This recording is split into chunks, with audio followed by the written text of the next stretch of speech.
নমস্কার, সবাই আসো ভালো। এই যে চলে আসলাম আজকে আর একখান রেসিপি নিয়ে।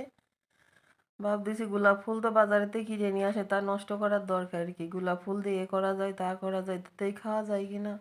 তাই করে মুসুরির ডাল নিয়ে নিলাম আর গোলাপের পাপড়িগুলো নিয়ে নিলাম। মুসুরির ডাল ভিজিয়ে রাখতে যে কোনো ডাল ইচ্ছে মতো নেওয়া যাবে, কোনো ব্যাপার নেই। আর নিয়ে নিলাম 1-1.5 রসুনের কুয়া, বাটিয়ে নিচ্ছি হাতে শিলি বাটিয়ে নিচ্ছি। তোমরা যেখানে ফেলাই ইচ্ছে সেখানে ফেলাই বাটতে পারো, কোনো সমস্যা নেই। আমার বাটা হয়ে গেছে। কি কায়দার মিহি রে বাটিছি দেখছো? এ আছে হাতের গুণ। এবার দিয়ে দিলাম ওর মধ্যে কুচনো পেঁয়াজ, তারপরে দিয়ে দিলাম কুচনো ঝাল, তারপরে একটু দিয়ে দিলাম ধনিয়া পাতা, তারপরে রসুন বাটা, তারপরে লবণ হলুদ। এবার সেই যে আসল যে আকর্ষণ সেই জিনিস নিয়ে চলে আসলাম, গোলাপের পাপড়ি।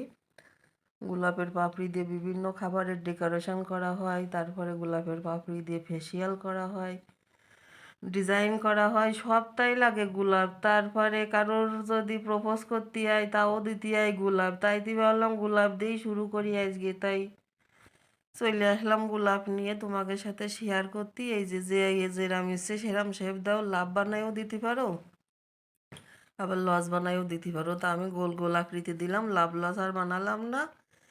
দিয়ে দিলাম, দেখো দিন কিরাম প্রিন্ট প্রিন্ট হয়েছে, লাল সবুজ কালার। দেখে তো মনে আছে লাল সবুজ শাড়ি পরাইয়ে একেবারে নায়িকার মতো সাজাই নিয়ে চলে আইছি। কি কায়দার ঢক দেখা যাচ্ছে। আর গোলাপের পাপড়িতে প্রচুর পরিমাণে আয়রন। তোমরা যদি না জানিয়ে থাকো তাহলে এই রেসিপিটা ফলো করে এরম করে বানাই বানাই খাইয়ে নে। আর রক্ত শূন্যতার হাত থেকে বাইছে নে, যাদের একটু রক্ত কম আছে তাদের জন্য বেশি। আর ডালির বড়া মানে তো সে একটা অন্যরকম ব্যাপার। বাঙালিদের ডালির বড়া হলে আর কিছু লাগে না। তা নেও, এই বানানো হয়ে যাচ্ছে প্রায়। এবার হাত, জিহ্বা, তারপরে পেট সবার একটু শান্তি হবে না। তারপরে যদি এরকম কালারফুল জিনিস হয় তাহলে তো আর কি কব। তাহলে ঠ্যাং একখান উপর দিক দিবা না, আর একখান ডান দিক বাম দিক দিয়ে নিয়ে এবার বসে বসে খাবা না, আর এদিক ওদিক চাবো না। আর হাতে কি নিরিখ দেখিছো? হাত উঠোচ্ছি উপরের দিকে, এদিক ওদিক না যে ঠিক আমার গালের মধ্যে চলে যাচ্ছে হাতখান। হ্যাঁ, তো বোঝে। তা আমি একা একা খাচ্ছি, তোমাকে দিতে পারতেছি না, তা আমার মনে বিরাট দুঃখ লাগতেছে। তা আমার বাবাও চলে আসে, বলতেছে দেই নতুন কি জিনিস বানাইলে দেই, খাইয়ে দেখি। খাচ্ছে আর বলতেছে তো ভালোই লাগতেছে।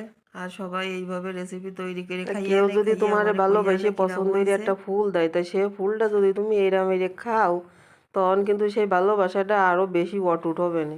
তাহলে আর কি করি, ওই জায়গাটার নতুন রেসিপি বসে না থেকে শুরু করিয়ে দিক তাও কাজকর্ম। বানাই বানাই খাইয়ে নে, আর আমারে কইয়ে নে কিরাম হয়েছে। আর সেই স্বাদ একদম। আর ভালো লাগলে লাইক কমেন্ট